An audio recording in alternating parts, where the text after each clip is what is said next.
ভারত বাংলাদেশের প্রতিবেশী রাষ্ট্র।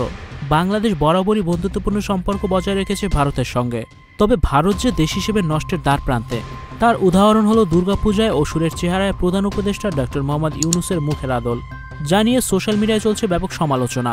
তবে শুধু ডক্টর মোহাম্মদ ইউনূস নন, মার্কিন প্রেসিডেন্ট ডোনাল্ড ট্রাম্পের মুখের আদলে বানানো হয়েছে অসুর।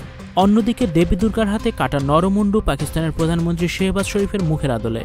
পূজার থিমের এমন ব্যতিক্রমী উপস্থাপনা কূটনৈতিক শিষ্টাচার বিরোধী গেলেও পূজা উদ্যোক্তারা জানিয়েছেন বিষয়টিকে দেশের শত্রুদের বিনাশের প্রতীক হিসেবে উপস্থাপন করা হয়েছে।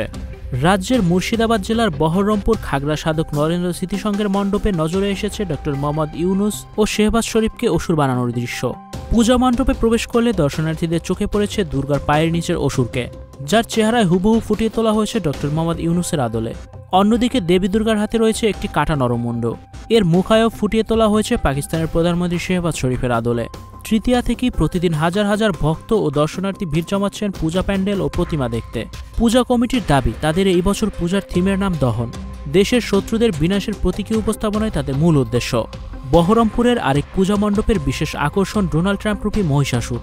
ব্লন্ড, চুল ফর্সা, গায়ের রঙের এই মহিষাসুরের দৃশ্য ফুটিয়ে তুলেছেন মুর্শিদাবাদের খাগড়া শ্মশানঘাট দুর্গাপূজা কমিটি।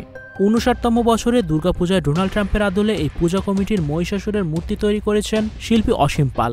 শয়ে শয়ে দর্শনার্থী এই অসুর দেখতে জড়ো হচ্ছে মুর্শিদাবাদের এই মণ্ডপে। এদিকে এ ঘটনায় খুব বাংলাদেশের সাধারণ মানুষ।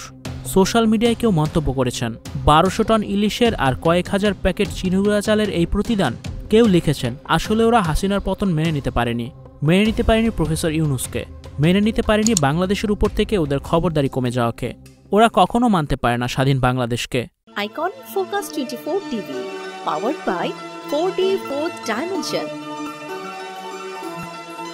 আমাদের চ্যানেলটি সাবস্ক্রাইব করে আমাদের সাথে থাকুন।